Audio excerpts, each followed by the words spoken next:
Welcome to this Bell Direct Insight series. I'm Julia Lee, an equities strategist with Bell Direct. Look, since the global financial crisis, we have seen alternative investments gaining favor, and we've seen massive growth in this as an asset class. So today we're talking about the Dynamic Market Fund by AMP. You can trade it on the Australian Stock Exchange just like a share under the code DMKT. Today we're talking to two very talented people on the fund. First of all, we'll be talking to Head of Investment Strategy and the Chief Economist at AMP, Shane Oliver. And then we're going to follow that up with a few questions for the Head of Dynamic Markets, Neda Naimi. But let's start off by talking to Shane Oliver. And first of all, Shane, I just wanted to get the rationale behind a fund like this. What's the investment thesis? I guess the rationale or the genesis of the fund came out after the GFC. We saw the GFC several years ago now, and our conclusion from that event was that it highlighted the importance of asset allocation. And of course, there's numerous academic studies that highlight the importance of asset allocation. Basically, it accounts for 85% of the return and the return volatility a fund will generate over time. So that's a key decision for investors to get right. But more importantly, post-GFC, it's quite clear that we've come into a world of more constrained growth globally. That means more constrained investment returns and greater volatility. And of course, we've seen an example of that this year. We've seen it through the Eurozone crisis and of course the GFC itself. And all of those things, I think, make it far more important for investors to get their asset mix right, to get the asset allocation right. And so this fund is aimed at doing that. It doesn't claim to pick stocks, it doesn't use active management at the asset class level, but it does vary the asset exposure through time. In other words, the exposure to Australian equities versus global equities, and we can drill down into within global equities into individual country markets, and of course bonds, commodities, property and so on. And so we can vary that asset mix over time, consistent with our indicators, and hopefully over longer periods of time add value for investors' underlying funds, and also avoid periods of drawdowns. That's not going to happen all the time. Sometimes you might get it wrong, but over a run of years, we expect that the fund will add value by focusing on the key decision investors make, and that's in relation to asset allocation. So is this fund looking for value or for growth opportunities? Well, I guess the starting point is that the valuations matter. You know, whether you invest in an opportunity on a high PE, for example, or a low PE matters a lot in terms of the likely return you will get. So we try and find assets which are undervalued and underloved and often technically oversold. And we avoid assets that are overvalued, overloved, in other words, the crowd's already in there, and technically overbought. So that's, I guess, a key aspect of the philosophy. Obviously, there's always an in-between zone where markets are just in a sort of a neutral phase where they're fair value. And in that environment, obviously, we've got to pay attention to growth. So therefore, it points in the cycle that the fund becomes growth at a reasonable price, but never growth at any price. And I guess the key focus at extremes is the valuation angle. And finally, just in terms of performance, both from a historical context and also what can be expected in the future, and also volatility, what would you expect from an investment like this? The fund started back in 2011, so it's been going for just over more than 5 years now. Initially, the investors in the fund were institutional, and then of course in the last few years retail client base, and of course now it's being brought to the share market in the form of an exchange traded managed fund. Over that period, the goal of the fund is to outperform inflation plus a margin, so it's inflation plus 4.5%, so it has an absolute return focus, and it's met that objective over time. It's beat that objective over the period that the fund has been operating for. Now, of course, there has been bouts of volatility in the fund back through the Eurozone crisis, which was near when the fund started in 2011. It successfully protected value for investors, even though we saw a bit of a mini bear market at the time. And of course, it benefited from the huge run-up in share markets that we saw going into 2014. The last year or so, or 2014, 2015, the last year or so has been a bit of a drawdown in the fund, and that's as a result of undervalued positions, particularly in Chinese shares, Eurozone shares and Japanese shares, becoming more undervalued as those markets came down.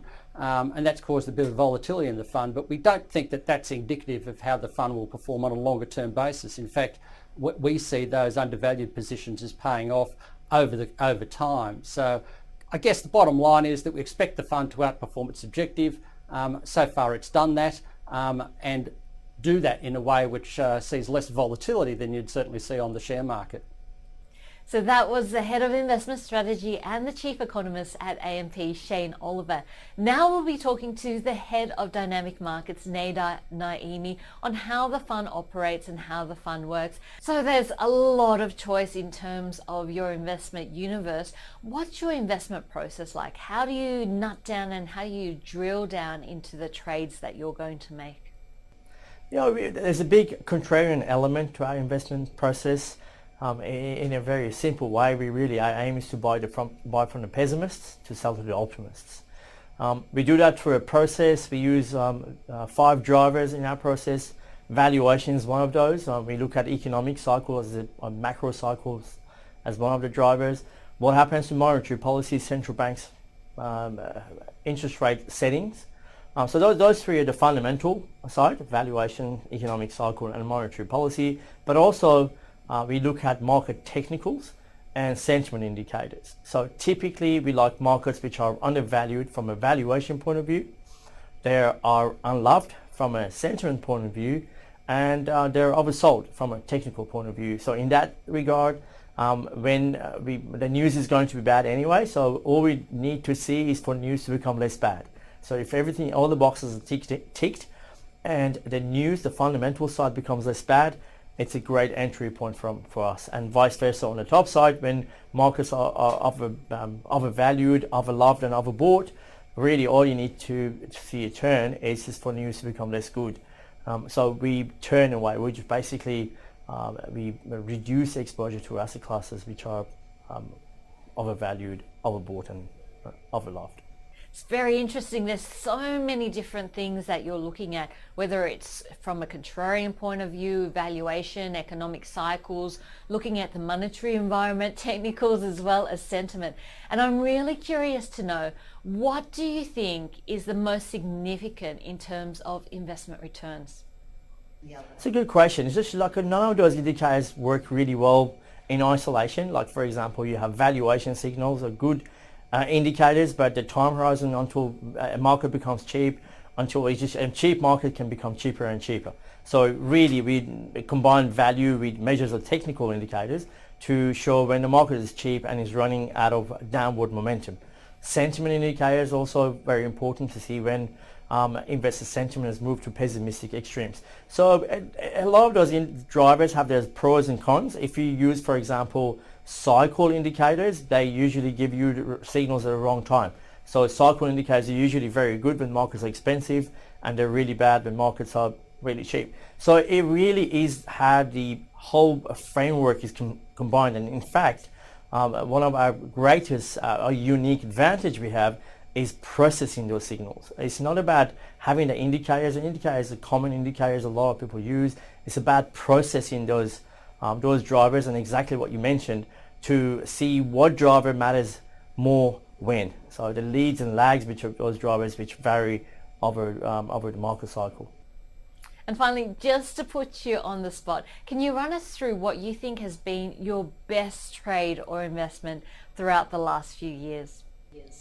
Some of our great trades have been around putting portfolio hedges on, like as we went into Brexit recently, with the vote, with the polls showing a potential 50-50 outcome.